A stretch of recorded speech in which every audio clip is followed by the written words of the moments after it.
तो पिछले कक्षा में हमने जो पढ़ा था वो वेद का महत्व के साथ ऋग्वेद और यजुर्वेद के विषय में पढ़ा था। ठीक है, यजुर्वेद में भी हम कृष्ण यजुर्वेद तक पहुँच के, और मतलब यजुर्वेद पूरा हो गया था। यजुर्वेद के 2 भागों के विषय में बात करके कृष्ण यजुर्वेद को भी हमने सामान्य परिचय जो उसका था वो पढ़ के हम यजुर्वेद को पूरा कर चुके थे। ठीक है ना। अब आज हम सामवेद के विषय में बात करेंगे। तो सबसे पहले शाम जो शब्द है वो उसका अर्थ क्या होता है, या फिर सामवेद के विषय में जब हम बात करते हैं तो साम क्या है, तो उसमें उसके विषय में छांदोग्य उपनिषद में कहा कि या ऋक तत्साम, जो ऋक है यानी कि ऋक यानी ऋग्वेद की जो ऋचा है उसी पे क्या है, साम का गायन किया गया है। तो जो ऋक है वही क्या है, साम है। और मीमांसा सूत्र में कहा गया गीतिषु सामाख्या। ठीक है, साम वेद में क्या है, गीत प्रधान वेद है, गान प्रधान वेद जो है वो कौन सा है, साम वेद। साबर स्वामी जो है मीमांसा सूत्र में साबर स्वामी कहते हैं कि विशिष्टा काचित गीति ही साम इति उच्यते। विशेष प्रकार की कोई गीत जो है वो साम साम के नाम से जानी जाती है। उसके बाद शतपथ ब्राह्मण में कहा कि प्राणो वही सामा, जो साम है वही क्या है, प्राण है। तो इस तरह से छांदोग्य उपनिषद में, बृहदारण्यक उपनिषद में, मीमांसा सूत्र के भाष्य में सबर स्वामी ने जो साबर भाष्य लिखा है उस भाष्य में, मीमांसा सूत्र में हर जगह पे सामवेद के विषय में बताया गया है। आगे जब हम चलेंगे तो फिर सामवेद के महत्व के विषय में बताया है शतपथ ब्राह्मण ने कि सर्वेषाम वा एस वेदानाम रसो यत् साम, सभी वेदों का जो रस है वही क्या है, साम है। फिर लास्ट में क्या कहा, ना सामा यज्ञोस्ति, साम के बिना यज्ञ जो है वो नहीं हो सकता है। तो साम के बिना यज्ञ भी नहीं हो सकता है। कैसे नहीं हो सकता है, तो यज्ञ में सब चीज की अपनी अपनी प्रधानता है। तो मैंने जब अगली कक्षा में बताया था आप लोगों को कि स्तुति प्रधान जो है वो ऋग्वेद है और कर्मकांड प्रधान है यजुर्वेद, वैसे ही संगीत प्रधान जो है वो सामवेद है। तो सभी, और अथर्ववेद के द्वारा, जो अथर्ववेद के जो ऋतिक ब्रह्मा है उनके द्वारा यज्ञों का अवलोकन किया जाता है। तो इन चारों को मिला के यज्ञ संपन्न होता है। स्तुति के द्वारा देवताओं की स्तुति की जाती है, कर्मकांड के द्वारा देवताओं का पूजन होता है, और गीत के, संगीत के द्वारा देवताओं को प्रसन्न किया जाता है। तो ना सामा यज्ञोस्ति, साम के बिना यज्ञ नहीं हो सकता है। सूर्यात साम वेद अजायत, ऐसा शतपथ ब्राह्मण में कहा गया है। सूर्य से सामवेद की उत्पत्ति हुई है। ठीक है, मैंने कल वाली कक्षा में बताया था कि अग्नि से ऋग्वेद की उत्पत्ति हुई है, वायु से यजुर्वेद की, और सूर्यात सामवेद अजायत, ऐसा शतपथ ब्राह्मण में कहा गया है। आगे बढ़ेंगे तो सामानी यो वेत्ति सवेद तत्वम, बृहद देवता, एक शौनक विरचित एक ग्रंथ है बृहद देवता, जिसमें उन्होंने ये कहा है कि साम को जो जान लेता है वो वेद के तत्व को जान लेता है। फिर भगवत गीता में भगवान श्री कृष्ण कहते हैं कि वेदा नाम साम वेदोस्मि, वेदों में मैं साम वेद हूँ। तो इस तरह से साम का महत्व जो है, सामवेद का महत्व जो है आपके सामने है। शतपथ ब्राह्मण ने क्या कहा, सर्वेषाम वा एस वेदानाम रसो यत् सामा। फिर शतपथ ब्राह्मण ने ही क्या कहा, ना सामा यज्ञोस्ति। शतपथ ब्राह्मण ने ही फिर क्या कहा, सूर्यात सामवेद अजायत। बृहद देवता ने कहा, बृहद देवता किसने लिखा है, शौनक ने लिखा है, जिसमें कहा सामान्य यो वेत्ति सवेद तत्वम। और भगवत गीता में श्री कृष्ण स्वयं कहते हैं कि वेदानाम सामवेदोस्मि। ठीक है, अब सामवेद की शाखा पे जब हम विचार करेंगे तो सहस्रवर्तमा सामवेदः, ऐसा महाभाष्यकार ने कहा। महाभाष्यकार कौन है? महर्षि पतंजलि ने कहा अपने महाभाष्य के पस्वसानिक में कि सहस्रवर्तमा सामवेदः, सामवेद की कितनी शाखा थी? 1000 शाखा थी। ठीक है, सामवेदे संति सहस्र गीत्युपायाः, ऐसा मीमांसा में सबर स्वामी ने कहा। मीमांसा सूत्र के ऊपर साबर भाष्य है, जिसको किसने लिखा है? सबर स्वामी ने लिखा है। तो वो कहते हैं कि सामवेदे संति सहस्रम गीत्युपायाः, हजारों गीतों के उपाय जो हैं वो सामवेद में हैं। सामवेद की 1000 शाखा थी, किंतु अभी सामवेद की 3 शाखा जो है हमें प्राप्त होती है। सबसे पहली शाखा जो है वो कौन है? कौथुम शाखा, दूसरी राणायनी शाखा और तीसरी जैमिनी शाखा। इन 1000 शाखाओं में से अभी हमें 3 शाखा ही प्राप्त होती है, कौथुमीय शाखा, नारायणीय शाखा और जैमिनीय शाखा। ठीक है, अब यह जो कौथुम शाखा है, कौथुम शाखा को 2 भागों में बांटा गया। कौथुम शाखा को कितने भागों में बांटा गया? 2 भागों में बांटा गया, पूर्वार्चिक और उत्तरार्चिक भेद से। पूर्वार्चिक और उत्तरार्चिक भेद से कौथुम शाखा को कितने भागों में बांटा गया है? 2 भागों में।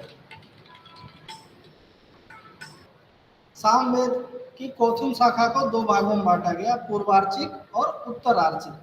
ठीक है, पूर्वार्चिक को भी 4 भागों में बांटा गया, आग्नेय पर्व, ऐन्द्र पर्व, अवमान पर्व और आरण्यक पर्व से।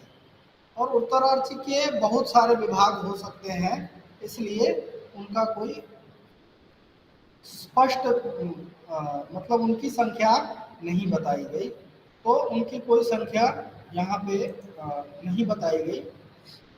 तो इस तरह से यहाँ इसलिए लिखा उत्तरार्चिकस्य बहवो विभागाः सन्ति, यथा दशरात्रं, संवत्सरम्, एकाहम्, अहिनं, सत्रं, प्रायश्चित्तं, शूद्रश्चेति प्रमुखास्तत्र भेदाः सन्ति।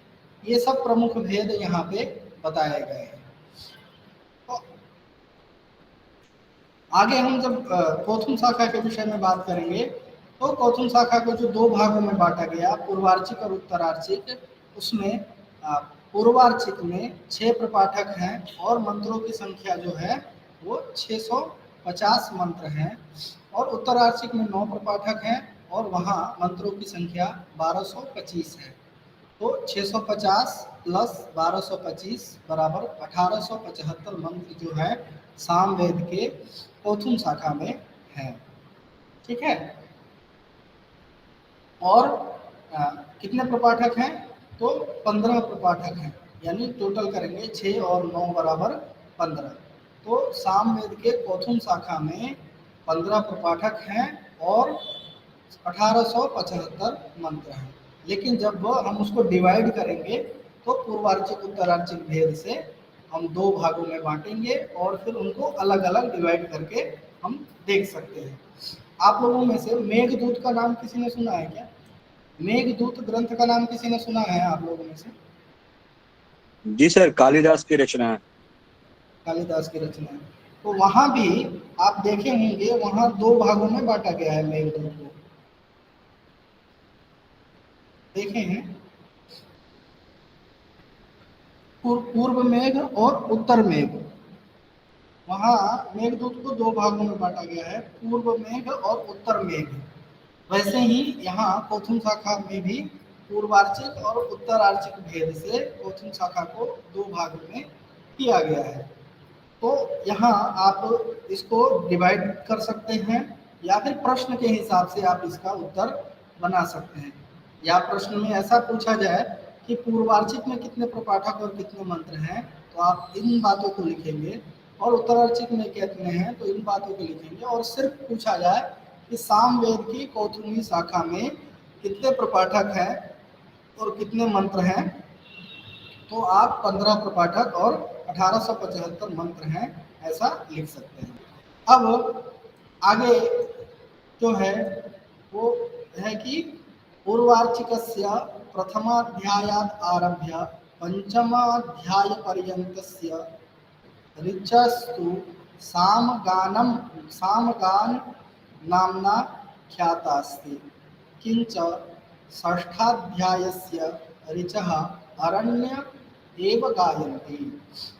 इसका मतलब ये है कि पूर्वार्चिक का जो पहला अध्याय से लेके और पांचवें अध्याय, यानी कि ये पहले प्रपाठक से लेके और पांचवें प्रपाठक तक जो ऋचा है, जो मंत्र हैं, वो सामगान के नाम से जाने जाते हैं। लेकिन जो छठे प्रपाठक के जो मंत्र हैं वो अरण्य में ही गाए जाते हैं, यानी कि वो अरण्य गान के नाम से जाने जाते हैं। अब सामगान क्या है और अरण्य गान क्या है, इसके विषय में हम आगे के स्लाइड में देखेंगे। अब यहाँ आप देख सकते हैं कि सामवेद के स्वर के विषय में बात किया गया है। सबसे पहले सामवेद के कितने स्वर हैं, तो 7 स्वर हैं। कितने स्वर हैं सामवेद के? 7 स्वर हैं, ठीक है। षडज, ऋषभ, गांधार, मध्यम, पंचम, धैवत और निषाद। सा, रे, ग, म, प, ध, नी, ये जो 7 कहे गए हैं ये क्या है? सामवेद के 7 स्वर हैं। ये कभी आप लोगों ने सुना था पहले?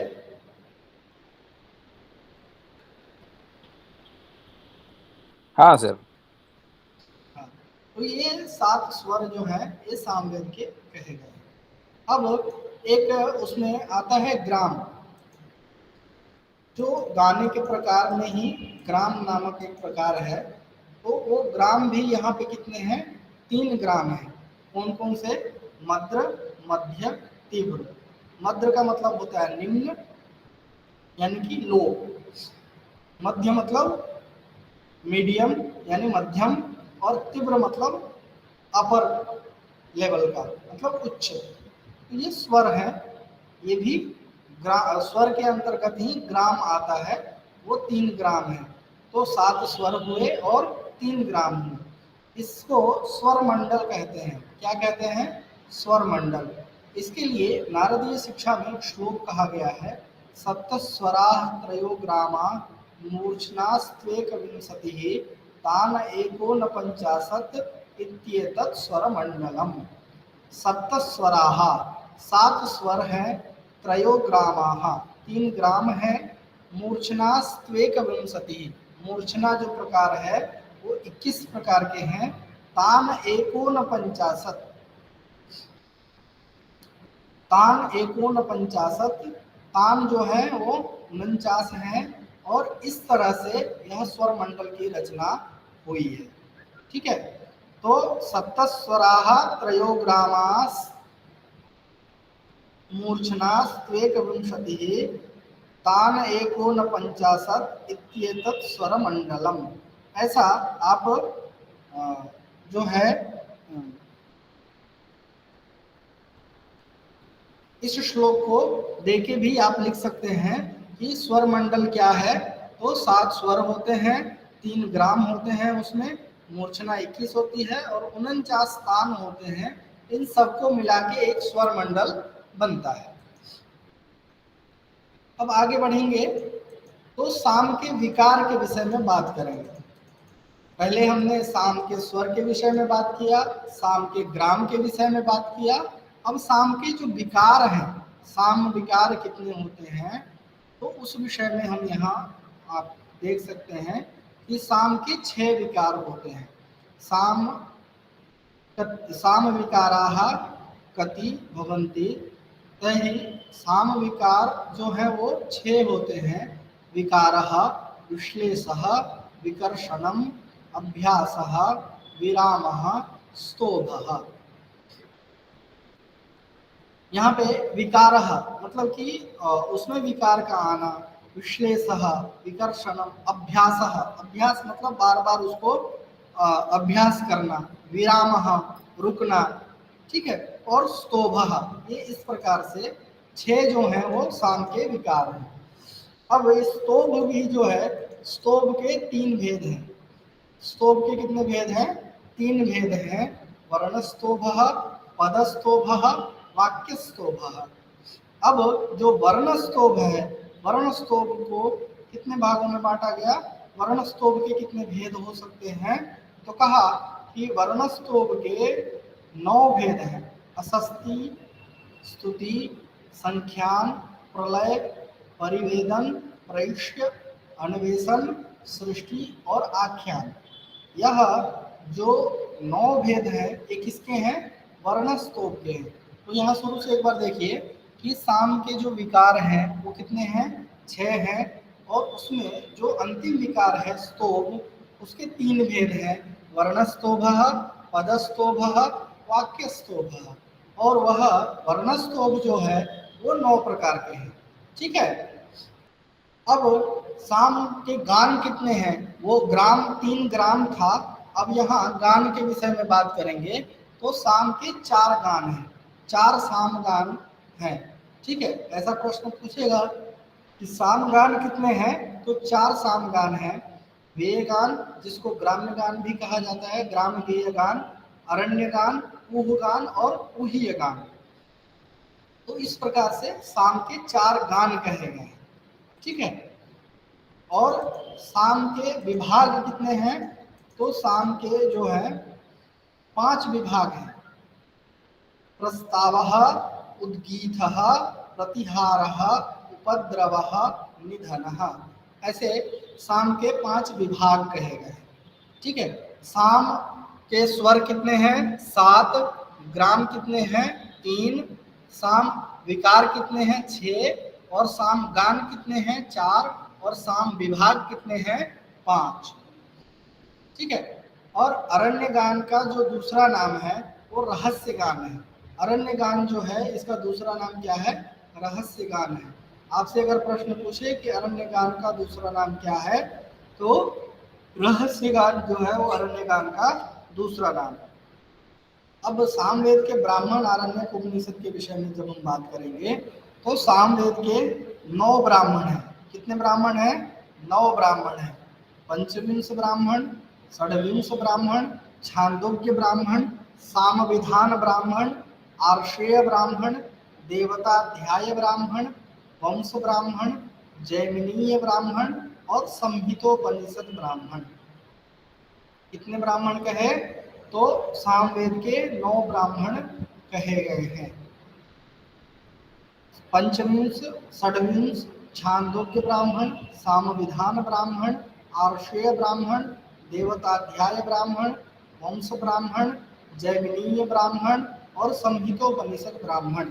ऐसे करके ब्राह्मणों की संख्या जो है वो 9 है। आरण्य कितने हैं? तो आरण्यक जो है वो 2 आरण्यक हैं सामवेद के, तवलकार आरण्यक और छांदोग्य आरण्यक। और उपनिषद भी 2 है, केनोपनिषद और छांदोग्योपनिषद।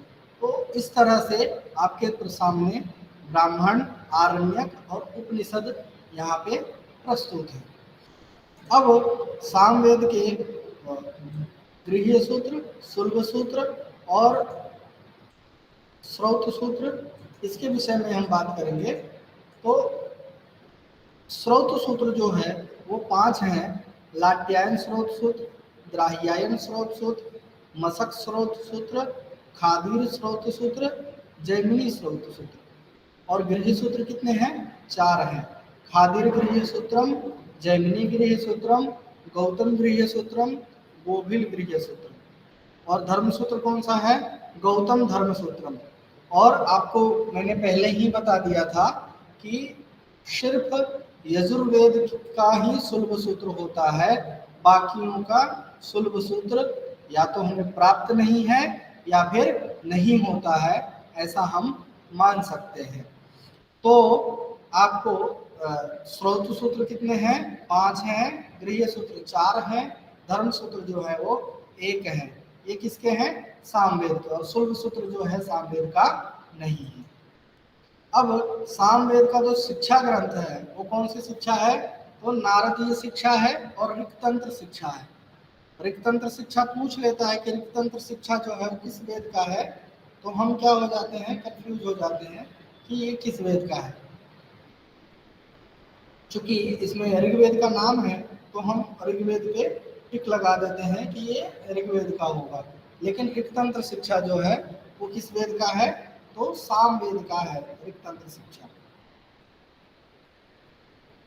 ठीक है। और प्रातिशाख्य ग्रंथ जो है, प्रातिशाख्य मतलब कि वेद का जो व्याकरण ग्रंथ है वो कौन सा है, पुष्प सूत्र प्रातिशाख्य या ऋक्तंत्र प्रातिशाख्य। दो प्रातिशाख्य हैं, पुष्प सूत्र प्रातिशाख्यम या ऋक्तंत्र प्रातिशाख्यम या जैमिनी प्रातिशाख्यम। तीन प्रातिशाख्य का हमें प्राप्त होता है। ठीक है। और दो शिक्षा ग्रंथ हैं, नारदीय शिक्षा और ऋक्तंत्र शिक्षा। अब सामवेद का उपवेद क्या है, सामवेद के प्रथम पाठकर्ता ऋषि कौन है, और सामवेद कहाँ से प्राप्त हुआ है, और सामवेद के ऋत्विक कौन है, इस विषय में जब हम बात करेंगे तो सामवेद का जो उपवेद है वो गांधर्व वेद है। इसके प्रथम पाठकर्ता जो ऋषि हैं वो है जैमिनी, और इसका प्राप्ति स्थान जो है वो आदित्य से है, और इसके ऋत्विक जो है वो उद्गाता है। यानी सामवेद का उपवेद है गांधर्व वेद, सामवेद के प्रथम पाठकर्ता ऋषि आचार्य जो है वो जैमिनी है, सामवेद जो है आदित्य से प्राप्त है। इसीलिए शतपथ ब्राह्मण में कहा सूर्यात् सामवेद अजायत, सूर्य से यानी आदित्य से सामवेद प्राप्त है। ठीक है। और इसके जो ऋत्विक हैं वो है उद्गाता। तो इस तरह से सामवेद का जो है परिचय आपके सामने हमने बताया। इसमें आप लोगों को किसी को कोई क्वेश्चन है तो आप प्लीज पूछ सकते हैं। सर अभी जो आपने स्लाइड्स में दिखाया वो डेटा और हमारा मटेरियल में दिया है उसको थोड़ा फर्क है। क्या फर्क है? तो फर्क वाला मतलब वो क्या है ना, इसमें एक्स्ट्रा एक्स्ट्रा दिया है डेटा और इसमें थोड़ा कम है मटेरियल में। अभी हम असाइनमेंट में जवाब देना बोले तो आपका हिसाब से ये इसका हिसाब से देना है, इस मटेरियल का हिसाब से देना है। नहीं, आप मटेरियल के हिसाब से दीजिए ना। ये तो क्या विशेष जो है ना आपके सामने जो विशेष मैंने बताया वो तो मतलब आप अपने हिसाब से उसको वो कर सकते हैं कि आपकी जानकारी के लिए ये जो डेटा था वो मेरे पास जो है वो मैंने और क्लास के हिसाब से बनाया है ना। अच्छा, मैंने आपका मटेरियल देख के ये पीपीटी बनाया है ऐसा नहीं है। ओके। ये जो पीपीटी प्रेजेंटेशन है ये मैंने अपने क्लास के लिए बनाया था, लेकिन मैंने सोचा ऐसे खाली आपको आके और मुंह से लेक्चर देने से अच्छा है कि कुछ आप स्लाइड देखते हुए अगर इसको देखेंगे तो थोड़ा अच्छा रहेगा, इसलिए मैंने ये आपके सामने प्रस्तुत किया। ये आप बहुत अच्छा है सर, आपका स्लाइड्स तो बहुत अच्छा है, हमको अच्छा समझ में भी आ रहा है इससे से मटेरियल से। ये इसको तो और एक बार हम देखने से अच्छा लगेगा, थोड़ा आपको होगा तो हमको शेयर करने से अच्छा लगेगा सर। नहीं, मैंने सेंटर से बात हुई है मेरी, ये हाँ क्लास खत्म होने के बाद मैं ये जो स्लाइड है मैं आपके सेंटर पे दे दूंगा और वहाँ से आपको मिल जाएगा। अब यहाँ हम अथर्ववेद की बात कर रहे हैं, तो अथर्ववेद जो है नथर्वणः अथर्वणः, जहाँ हिंसा की बात नहीं की जाए उसी को हम क्या कहते हैं, अथर्व कहते हैं। ठीक है। और ये ऐसा हम मान सकते हैं कि ये मतलब वेदों के क्रम में चौथे नंबर पे आता है अथर्ववेद। पहला ऋग्वेद, दूसरा यजुर्वेद, तीसरा सामवेद और चौथा जो है वो अथर्ववेद है। ठीक है। जब हम क्रम की बात करेंगे तो वेदों के क्रम में ये चौथे नंबर के क्रम का आता है, और इसमें लौकिक विषय वस्तु की प्राचुरता हमें देखने को मिलती है। और इसमें अथर्ववेद में जो है ज्ञान विज्ञान की सामग्री भी अधिक रूप से हमें प्राप्त होती है। अब अथर्ववेद में जो है शतपथ ब्राह्मण में कहा कि प्राणो अथर्वा, प्राण जो है वही क्या है, अथर्व है। निरुक्तकार आचार्य यास्क जो है वो अथर्व शब्द की व्युत्पत्ति करते हैं तो कहते हैं अथर्वाणो अथर्वन्तः थर्वस थर्व थर्वती चरति कर्मा तत्प्रतिषेधः, ऐसा निरुक्त में अथर्ववेद की व्युत्पत्ति की गई है। और गोपथ ब्राह्मण में कहा गया है कि अथर्वणाम चंद्रमा दैवतम तदेव ज्योति। अथर्व का मतलब होता है चंद्रमा, चंद्रमा देवता, और उसकी ज्योति जो है वही क्या है, अथर्व है। ठीक है, ऐसा गोपथ ब्राह्मण में इसके महत्व के विषय में बात किया गया है। अब आगे जब हम बढ़ेंगे तो अथर्व का जो महत्व है वो है, तो अथर्ववेद के महत्व के विषय में बताया गया है कि यत्रार्थर्वणान् मंत्रान् जपेत श्रद्धया समन्वितः तेषाम् अर्थो भवत्कृत्स्नं फलं प्राप्नोति सध्रुवम्। ऐसा स्कंद पुराण में कहा गया है कि जो श्रद्धा से इस अथर्ववेद के मंत्रों का पाठ करता है उसको जो उसकी इच्छा रूपी फल है उसको प्राप्त होना निश्चित हो जाता है, ध्रुवम। ठीक है, वो अटल हो जाता है। ठीक है, तो इस तरह से अथर्ववेद के महत्व के विषय में भी बताया गया है। अब अथर्ववेद के बहुत सारे पर्याय नाम हैं। ठीक है, अथर्ववेद के 9 पर्याय नाम हैं। कितने पर्याय नाम हैं? 9। कौन कौन से? अथर्ववेदः, अंगिरस वेदः, अथर्वांगिरस वेदः, ब्रह्मवेदः, भृग्वंगिरा वेदः, क्षत्र वेदः, भैषज वेदः, छंदो वेदः और मही वेदः। ठीक है, तो ये अथर्ववेद के कितने नाम हैं? 9 नाम हैं। सामान्य रूप से हम इंसानों के भी 1-2 नाम होते हैं, उसी तरह अथर्ववेद के कितने नाम हैं? 9 नाम हैं। ठीक है, अथर्ववेदः, आंगिरस वेदः, अथर्वांगिरस वेदः, ब्रह्मवेदः, भृग्वांगिरो वेदः, क्षत्र वेदः, भैषज वेदः, छंदो वेदः और मही वेदः। इस तरह से अथर्ववेद के जो है आपके सामने 9 नाम जो है वो दिए गए हैं। अथर्ववेद की शाखा के विषय में जब बात करेंगे तो महाभाष्यकार भगवान पतंजलि कहते हैं नवधा अथर्वणः। अथर्ववेद की कितनी शाखा थी? 9 शाखा थी। ठीक है, वो कौन कौन सी शाखा थी? पैप्पलादः, स्तौदः, मौदः, शौनकीयः, जाजलः, जलदः, ब्रह्मवेदः, देवदर्शः और चारण वैद्यः। तो इस तरह से अथर्ववेद की कितनी शाखा थी? 9 शाखा थी। ठीक है, शौनकीय बोला ना। 9 शाखा में पिप्पलाद, शौनक, स्तौद, मौद, जाजल, जलद, ब्रह्मवेद, देवर्ष और चारण वैद्य, ये 9 शाखा थी। जिसमें से अभी हमें जो प्राप्त होती है वो है 2 शाखा, वो शौनकीय शाखा और दूसरा पैप्पलाद शाखा। ठीक है, पैप्पलाद शाखा भी जो है हमें पूर्ण रूप से प्राप्त नहीं होता है, कुछ उसके भाग जो है हमें प्राप्त हुए हैं अभी, जिसका पठन पाठन चल रहा है, संभवतः धीरे धीरे वो प्राप्त हो जाएगा। ठीक है, तो शौनकीय शाखा जो है उसमें कितने कांड हैं? 20 कांड हैं। कितने कांड हैं? 20 कांड हैं।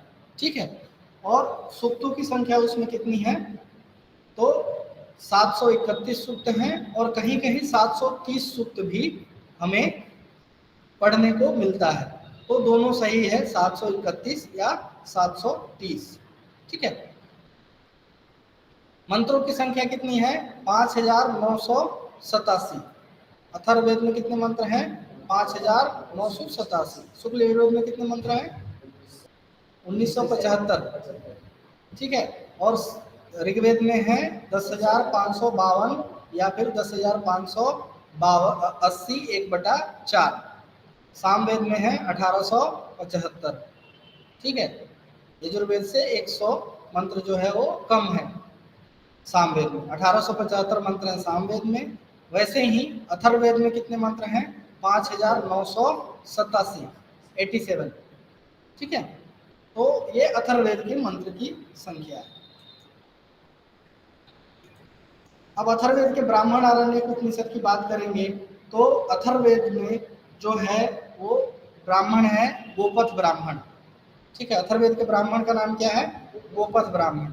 और प्रश्न ऐसा पूछा जाता है कि कौन सा वेद है जिसका आरण्य ग्रंथ नहीं है?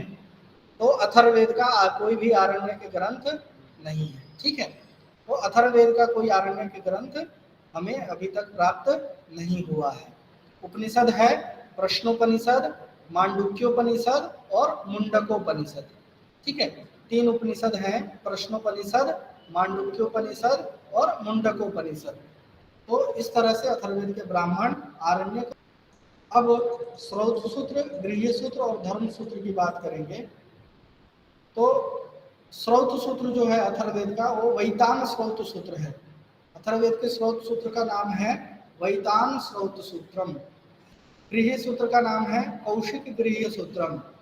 धर्म सूत्र अथर्ववेद का नहीं है। और शुल्ब सूत्र सिर्फ और सिर्फ किस वेद का है?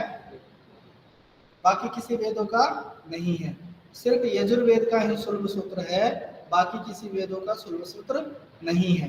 तो श्रौत सूत्र जो है वैतान श्रौत सूत्र है, गृह्य सूत्र जो है वो कौशिक गृह्य सूत्र है और धर्म सूत्र नहीं है, और शुल्ब सूत्र जो है वो भी नहीं है अथर्ववेद का।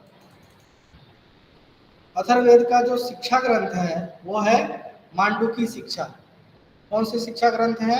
मांडुकी शिक्षा। अथर्ववेद का जो प्रातिशाख्य है वो शौनकीय प्रातिशाख्य और अथर्ववेद प्रातिशाख्य, 2 प्रातिशाख्य प्राप्त होते हैं, शौनकीय प्रातिशाख्यम, अथर्ववेद प्रातिशाख्यम। तो इस तरह से 2 प्रातिशाख्य आपके सामने प्रस्तुत है। अब अथर्ववेद का उपवेद जो है और अथर्ववेद के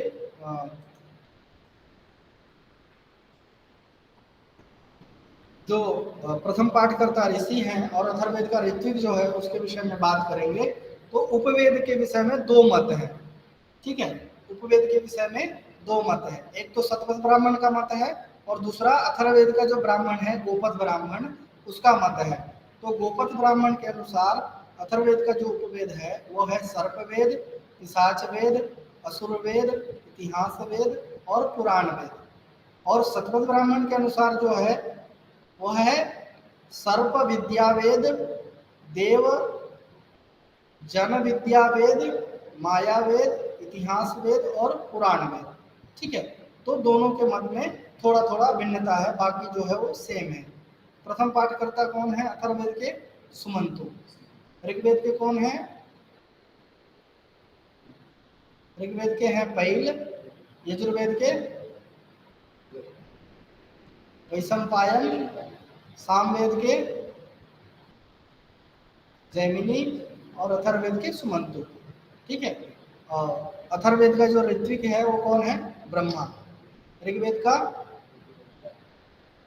होता, यजुर्वेद का अध्वर्यु और सामवेद का उद्गाता और अथर्ववेद का जो है वो ब्रह्मा।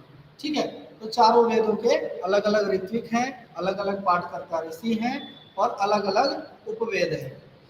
तो इस तरह से आपको अथर्ववेद का परिचय यहाँ पे प्रदान किया गया है।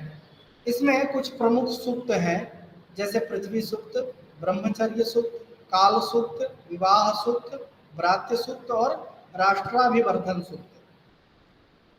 जिसमें जो कांड जो है वो किस कांड में कौन सा सूक्त है, ये प्रमुख सूक्त है अथर्ववेद के, इसलिए हमने इसको यहाँ पे प्रतिपादित किया है।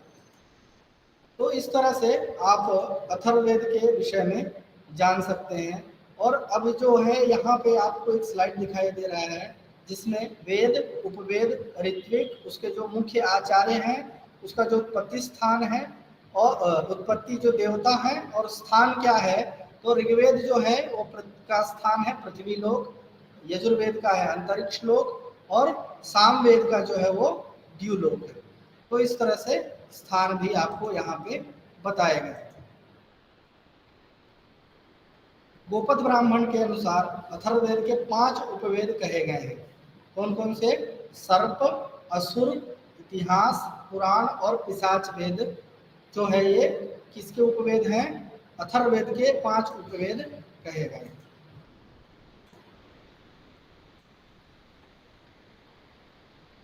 अब वेदों के संरक्षण के लिए ऋषियों ने विकृतियों की रचना की है। वो विकृतियां कितनी हैं? 8। कौन कौन सी? एक श्लोक है, जटा माला शिखा रेखा ध्वजो दंडो रथो घनः अष्टौ विकृतयः प्रोक्ता क्रमपूर्वा महर्षिभिः। ये 8 विकृतियां कही गई हैं। किस लिए कही गई हैं? तो वेद की रक्षा के लिए। ठीक है। अब किसी किसी के मन में प्रश्न होता है कि वेद का जो उच्चारण हम करते हैं ये हस्त स्वर से ही क्यों करते हैं, या फिर इसी तरह क्यों करते हैं? ठीक है, तो उसके लिए एक श्लोक है, वेदाध्ययनम पूर्वम गुरुरध्ययन पूर्वकम वेदाध्ययन सामान्यात् अधुना अध्ययनम यथा। ठीक है, ये सामान्य नियम है कि जो गुरु अध्ययन होता था पहले उसी का हम अनुकरण करते हैं यहाँ पे। ठीक है, तो इसमें कोई नियम और वो नहीं है, जो गुरुजी ने पढ़ाया है वही परंपरा का हम अनुसरण करते हैं। ठीक है, इसमें भी बहुत सारी परंपरा होती है, जैसे ऋग्वेद में 2 परंपरा है, एक दाक्षिणी परंपरा है, एक महाराष्ट्रियन परंपरा है।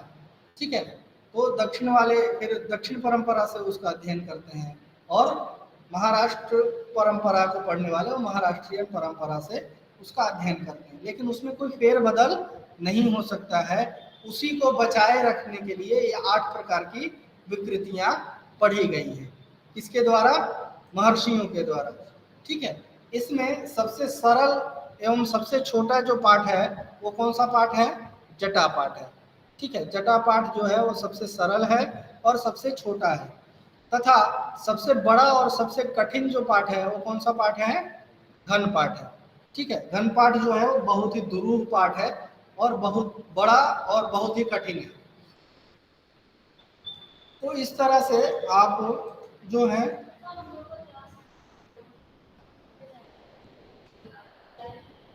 तो फिर कल मिलेंगे, जाओ तुम। तो इस तरह से जो है अथर्ववेद का परिचय खत्म हो गया।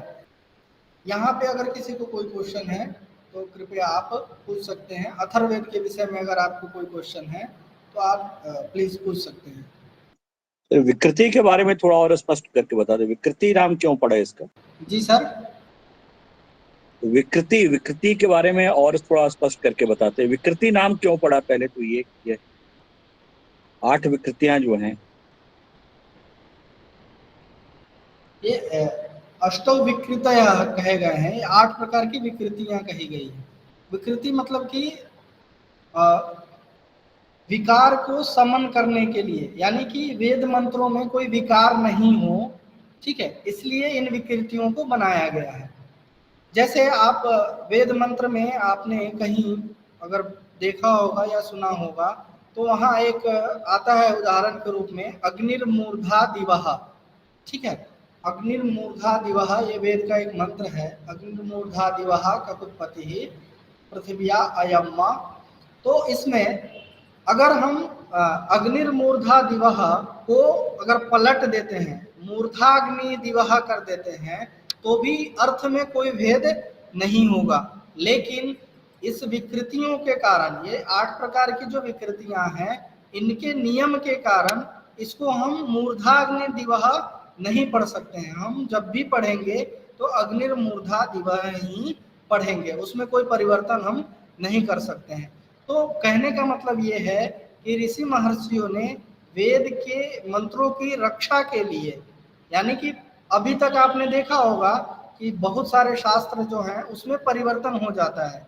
ठीक है, उसमें कुछ अपनी बातें भी लिख दी जाती है।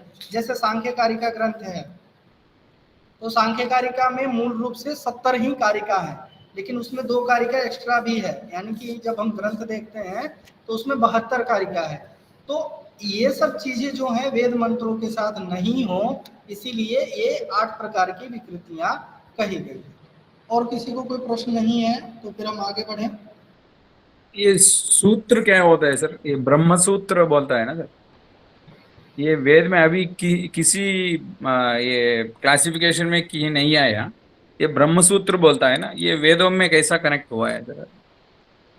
नहीं, आपकी बात नहीं समझ पा रहा हूँ सर मैं। ये क्या है ना, अभी वेद में क्या है ना, ये शाखा बोला आपने, और उसका ऋषि क्या होता है, और वो ऋत्विक क्या होता है, ऐसा सब बोला है। अच्छा, ये ब्रह्म सूत्र भी एक सुना था, ये ब्रह्म जी। सूत्र किधर वो आता है? ब्रह्म सूत्र जो है वो वेदांत का ग्रंथ है, ठीक है। हाँ, हाँ, वेदांत का ग्रंथ है ब्रह्म सूत्र। वो वेद से संबंध नहीं, उसके लिए वो विवरण होता है, उतना है सर? हाँ, नहीं, वेद से उसका कोई संबंध नहीं है, वो दर्शन से संबंधित ग्रंथ है। दर्शन से? हाँ, फिलोसफी से संबंधित है। ओके। जैसे सांख्य दर्शन का सांख्य सूत्र है, वेदांत दर्शन का वेदांत सूत्र है, मीमांसा दर्शन का मीमांसा सूत्र है, ठीक है। वैशेषिक दर्शन का वैशेषिक सूत्र है, न्याय दर्शन का न्याय सूत्र है।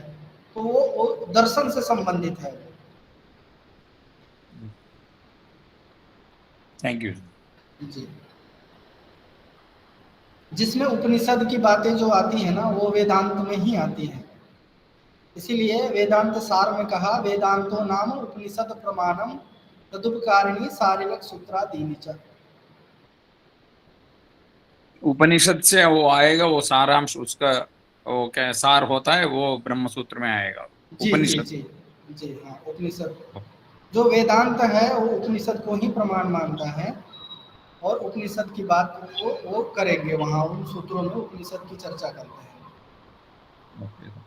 जी। और अरण्यक, ब्राह्मण, उपनिषद, ये तीन ही होता है ना सर? एवरी वेद में क्लासिफिकेशन ये तीन होता है, और चारवा भी हाँ, नहीं, तीन ही होता है, ब्राह्मण, आरण्यक और उपनिषद। तीन ही होता है। वो चारों वेदों के अपने अपने ब्राह्मण, अपने अपने आरण्यक और अपने अपने उपनिषद। वो मटेरियल में क्या है ना सर, वो स्टार्टिंग में ये दिया था, संहिता, ब्राह्मण, अरण्यक तथा उपनिषद करके चार करके वो वर्गीकृत है, एक एक वेद में ऐसा दिया है हाँ, वो अपने। संहिता से संबंध जो है वो वेद का ही है। वेद संहिता यानी ऋग्वेद संहिता, यजुर्वेद संहिता, सामवेद संहिता और अथर्ववेद संहिता। ओके। उन्होंने जो ब्रॉड। उसमें दिया है ना, उसमें पहले संहिताओं का परिचय, तो उसमें आपको ऋग्वेद, यजुर्वेद, सामवेद और अथर्ववेद ऐसा लिखा होगा। ब्राह्मण में फिर ब्राह्मणों का नाम लिखा होगा, आरण्यक और उपनिषद ऐसे करके उन्होंने वो रिफाइन किया होगा उसको। तो हमने इस संहिता को सीधे सीधे आपके सामने वेद के नाम से प्रस्तुत किया कि ऋग्वेद, यजुर्वेद, सामवेद और अथर्ववेद ये संहिताएं ही हैं। अच्छा अच्छा, भागों का वो उसमें क्या है ना, वो इस प्रकार अध्ययन की दृष्टि से ये चार करके हाँ, दिया करके हाँ, इसमें दिया वो है। लिखने की दृष्टि से, और वहाँ क्या विशेष रूप से स्पष्टता की दृष्टि से उन्होंने वहाँ उसको स्पष्ट किया है। चार आएगा करके दिया है इसमें। जी जी। ठीक। आप परीक्षा में जब लिखेंगे ना, तो आप वहाँ स्पष्ट लिख सकते हैं कि संहिता, तो उसमें आप ऋग्यजु, साम और अथर्व का नाम लिख दीजिए, फिर उसके ब्राह्मण, आरण्यक और उपनिषद लिख दीजिए। ऐसे आप लिखने के समय में आप उसको लिख सकते हैं। अच्छा, ठीक, थैंक यू। तो आज है ना, इतना ही रहने